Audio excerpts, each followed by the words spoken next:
So guys, big boss के घर के अंदर हुई रजत और शहजादा के बीच में फाइट, और फाइट इस हद तक पहुंच गई थी कि दोनों एक दूसरे के ऊपर पर्सनल अटैक कर रहे थे।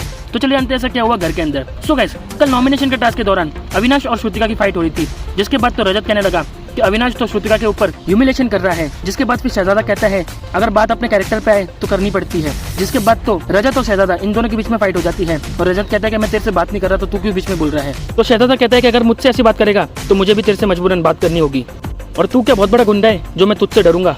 तो रजत कहता है कि तू मुझे बाहर मिल तो मैं तुझे बताऊंगा। दोनों के बीच में वहाँ पर काफी आर्गुमेंट होती है, और फिर टास्क खत्म होने के बाद ये फाइट दोबारा शुरू हो जाती है, और दोनों एक दूसरे के ऊपर काफी पर्सनल अटैक करना शुरू कर देते हैं। और फाइट इस हद तक पहुंच जाती है कि दोनों एक दूसरे के ऊपर फिजिकल अटैक करते हैं और एक दूसरे को धक्का देते हैं। फिर शहजादा गुस्से में आकर ये कहता है कि अगर एक फोन करूंगा तो तू अभी के अभी मुझसे माफी मांगेगा।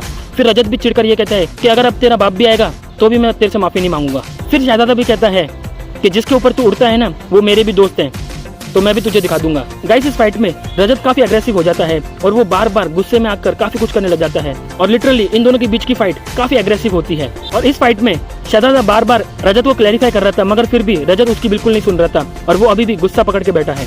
तो देखना ये होगा कि इन दोनों के बीच के ग्रजेस आगे भी बढ़ते हैं या फिर ये सॉल्व करेंगे। आपको क्या लगता है, हमें कमेंट करके जरूर बताइए।